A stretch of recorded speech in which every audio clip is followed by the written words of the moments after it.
Good afternoon, everyone. Good afternoon, gentlemen.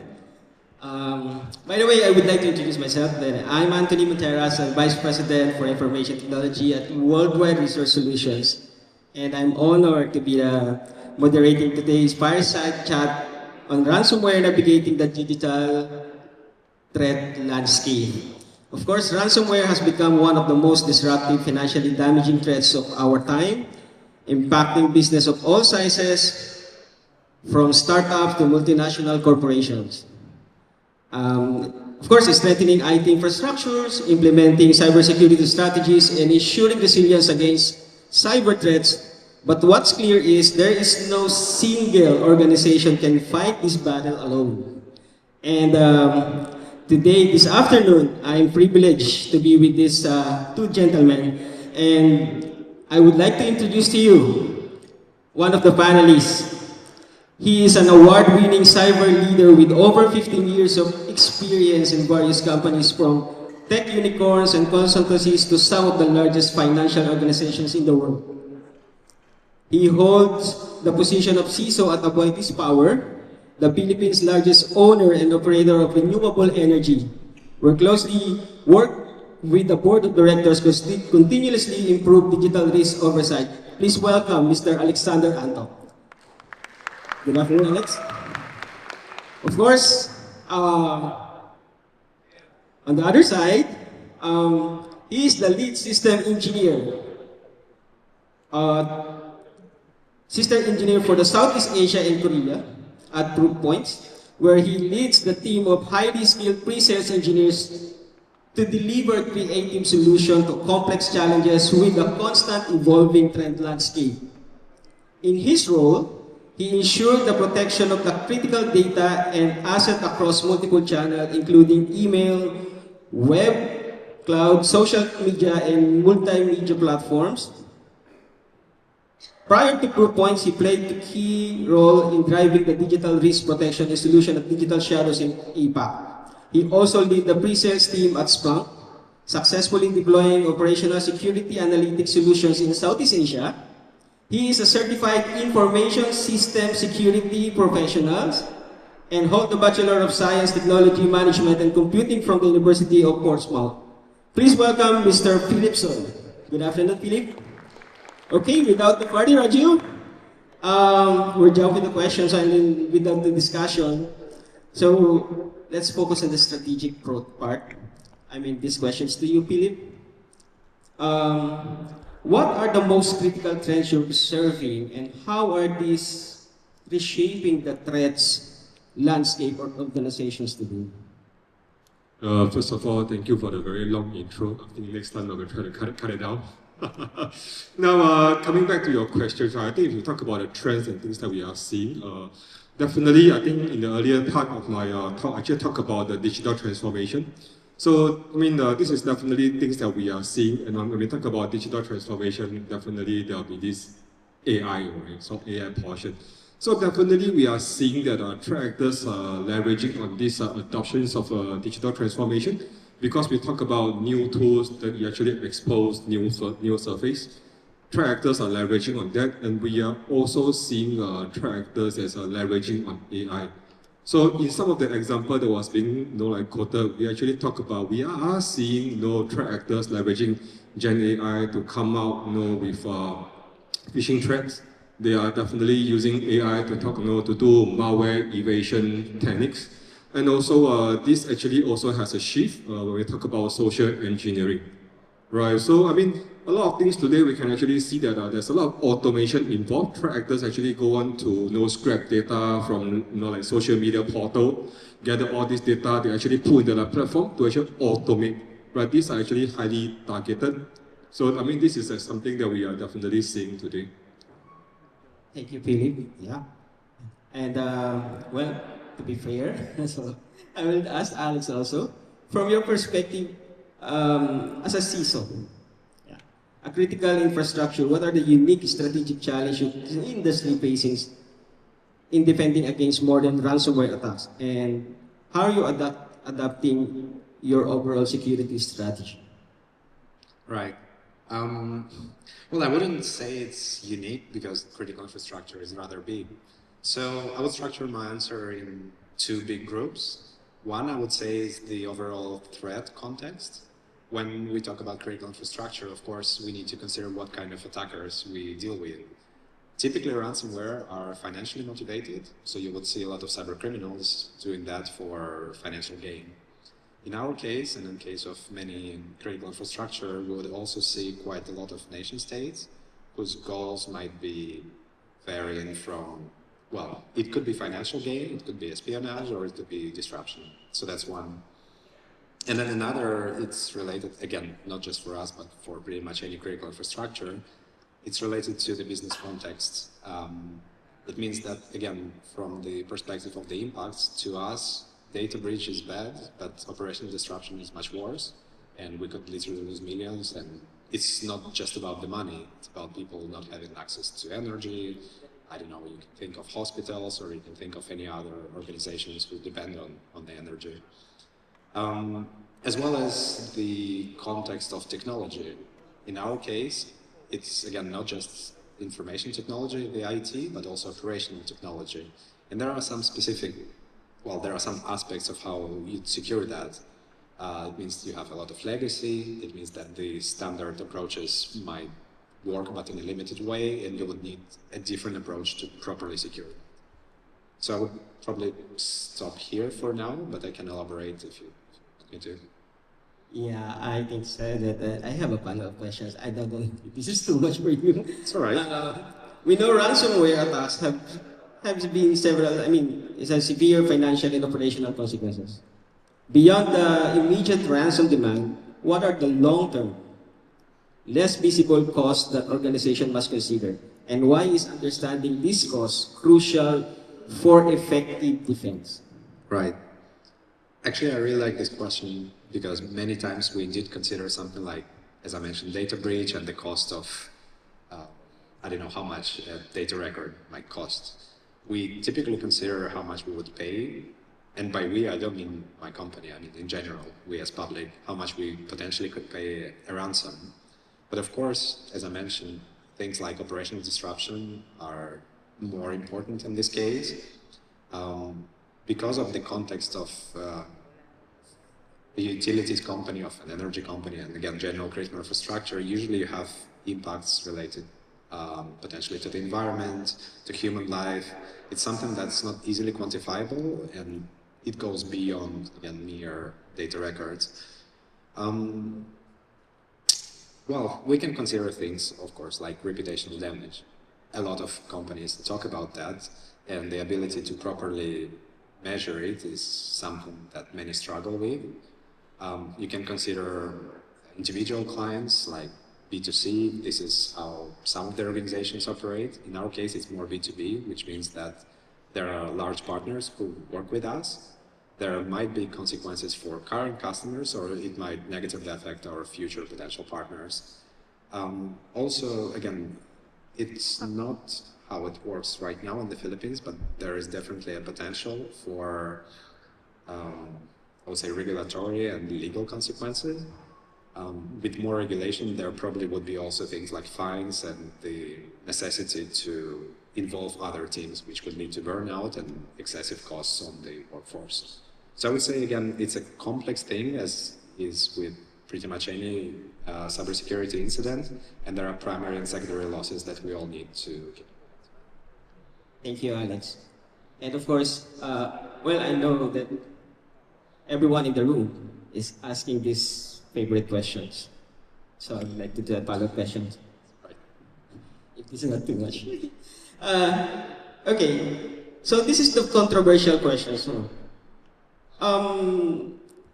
are you, well, it's all about the address to the controversial topic about paying ransoms. Okay, once you're infected.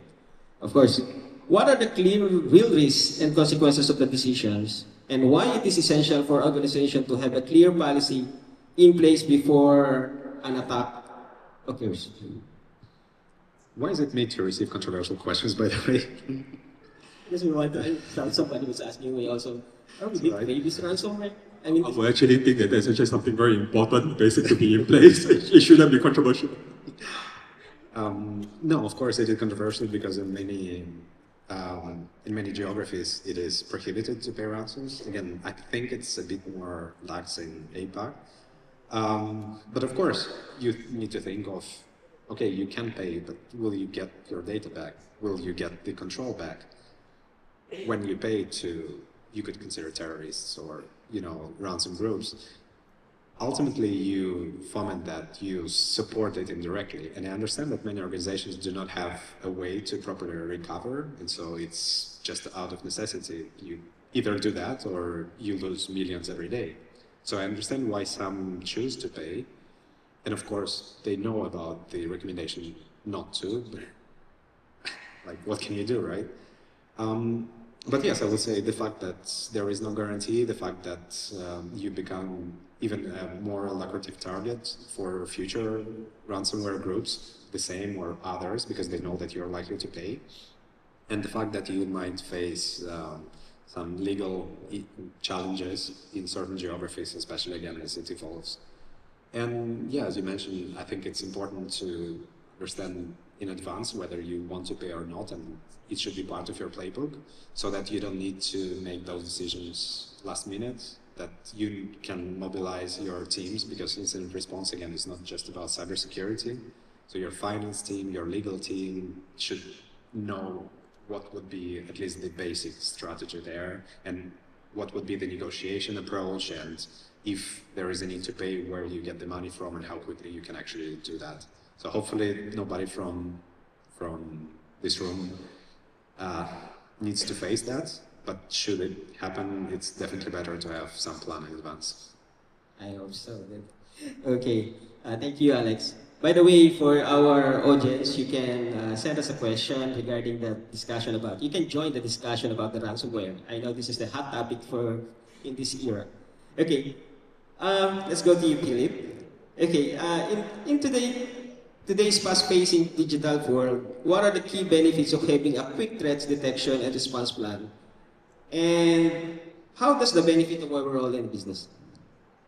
I think we need to look at this thing not just on the word quick. You need to have a good plan as well. I mean, you need to be quick to react, but as far as a good incident response plan to actually see what's exactly going on over there.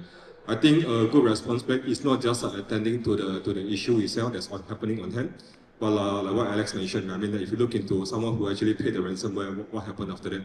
I think this is something that will actually be played in terms of the exercise that we are actually carrying out in the organization, right? So because the thing is that we are actually seeing a lot of our customers that actually pay the ransom, and after that they get ransom again. So the same data that they thought that they'd be paid, in fact, the same data that you could actually be encrypted at some backdoor, and then it happens again and again, right? So going back to it, it's definitely important to be able to detect and respond to the event fast, right? Because it's like a fire burning a house.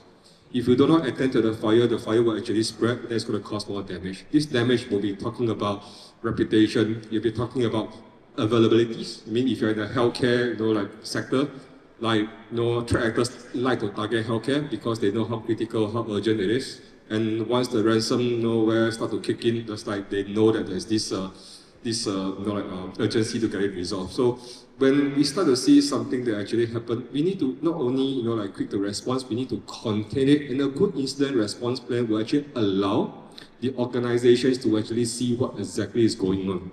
Right, so there are cases where we actually see organizations, their plan include containment itself, and then they actually see and learn, right, what's actually being played out so that they can actually observe. I mean, one of the things that I could also point is that these days we are actually seeing a lot of initial access broker, meaning to say people actually, they get into your network, they don't actually encrypt your environment, right? They get into your network and then they sell the access to the other threat actors. Right, so they make the initial access, but then they sell. So a lot of times, a good incident response plan, it will actually also include observing what are the things that is taken place. Right, quick to react to prevent it from spreading. Quick to react, to prevent further containment of the environment, and then a good plan as well to understand exactly what's going on. Thank you, Philip. And of course, we're going to jump now with these practical questions from, well, actually say after all of your planning, now we're going to talk about the anecdote and the real life example. So, of course, besides the planning and everything, I mean, bad things happen. Okay, so let's. I would like to ask this question to you, Alex. Can you share any specific example of anecdotes from your experience at Aboitiz Power that illustrates the challenges of ransomware defense or the effectiveness of particular security measure? Right. So I guess we're lucky not to have had this. Of course, we're not asking about it. But yeah, I was thinking about it yesterday, and I think one of the things that I consider a success, and that's something that helps us a lot, is to run a simulation of a ransomware attack. So that's something that our team, and they sit there at the back, we're doing already for 2 years. We invited consultants from the large international organizations. It takes weeks to learn the context, to study the context of specific business unit, and then to run the simulation. So imagine that you have operations team, you have your security, IT, HR, legal, finance, and others. And the moderator introduces a specific scenario. So imagine that, I don't know, you start to observe some anomaly, maybe you have some signals from social media, maybe something else happens. And at the end of each of those scenes, of those entries, then there is a question, okay, so what do you do? And it's a great way to understand how the actual attack can unfold, whether everybody knows how to follow the playbooks, whether the playbooks are good enough, and also of the gaps of our defense. So the conclusion there typically is a report of showing the effectiveness of our controls, of the gaps, what we can improve, both in incident response and in the protection in general, and to have a proper plan on how to improve for the next year. So that, I think, is a thing that I could probably recommend to everyone, and this is something that we continuously expand to have not just for ransomware, but for other scenarios and for other business units. So yeah, I would probably say that's one of the things, like be prepared and try to simulate that. So again, you don't need to actually run when everything's on fire. Thank you, Alex. And okay, this question is for you, Philip. I know you're a seasoned in this industry. And I would like to know, what are some of the most common attack vectors you're seeing in recent ransomware incident? And what specific vulnerabilities are attackers or attackers exploiting? So I assume the question is how is ransomware getting into the environment? The latest one? Yeah. So I think, again, if you look at the trend, it's really social engineering. I mean, if you look into a few of the top security breach on ransomware, like for example, MGM, cases, even some of the cases that actually happen within the technology space, right, with the technology vendors. Like ransomware attack did not happen because a threat actor spent half a day, a week trying to brute force their system, right? They didn't actually, try to, perform some sophisticated DDoS to get into their environment. It's actually really via social engineering. A lot of time ransomware attack happened because they actually, spotted the target, the subject. They actually gathered information of the subject itself, and a lot of time it's actually via a phone call. So from the phone call itself, they spook, they actually speak to the target, gain their trust, and from there they actually guided, the target onto the phone to punch in the URL right, over the phone onto the browser. Why do they do that, right? Because they actually know that if they were to send the URL over the email, very likely you will actually get sandboxed and then get dropped. So social engineering is really a very powerful thing, widely used. And then so threat actors actually guide the subject, punch in everything, follow the instruction, and that's how ransomware actually get into the environment. So we are seeing a lot of that, which is again why, right, training the user become a topic that we are often talking about today. Right? I mean, it's not just about trust, we need to validate. Right? Zero trust, people always talk about. Never trust, always validate. Right? So this is something that I think is important that we are seeing. Okay, thank you. And I have follow-up questions for you. That this is just for, representation probably from us or from the audience. Could you please give us what are the top 3 actionable items they can take immediately to enhance their organization's ransomware defense? Top 3 things. let's talk about the people-centric things again. Right? I mean, if you think about it, if ransomware is a topic, ransomware doesn't appear in your environment out of nowhere. Right? Someone has to actually click on something. Someone has to download something. Someone has to install something. So the first thing is really like touching on the people, educating, right? Look at the user, understand who's at risk. No user in the environment is equal. Some are just know better. Some have a lot more awareness. Some don't. So we need to identify that. The other thing I would say is take a step left, right? So if you talk about ransomware, a lot of time the focus is on the endpoint. Let's put the endpoint to detect the ransomware. But if you take a look at that, how did the ransomware actually appear in your endpoint? Statistics actually shows that most of the ransomware are actually delivered via email. It's more effective to take a step left, on the left of the queue chain, block it before it even comes in, right? So that will actually be the right measure to take. And of course, the third one, is technology. I'm not saying the endpoint is not important, right? But again, if you look into today's current technology, right? I mean, a lot of organizations, they are spending millions of dollars. Why?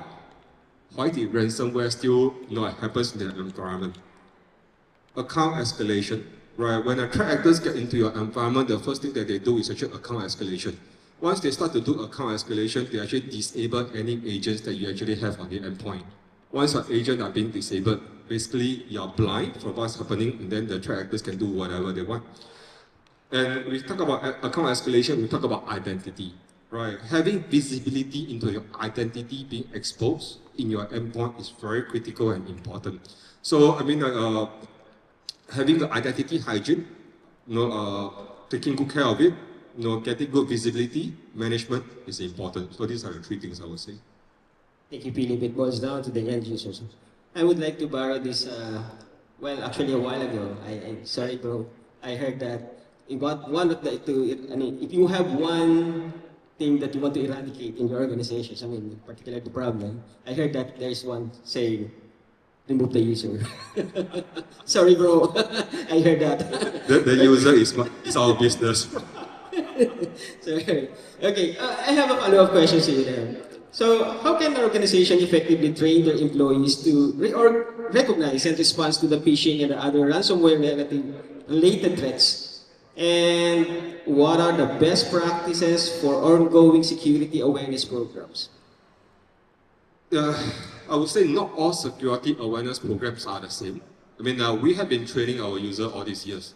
And then it's shocking to actually see that instead of for users to be more careful, they are actually clicking on the link, right? They are actually responding to the email much faster than before.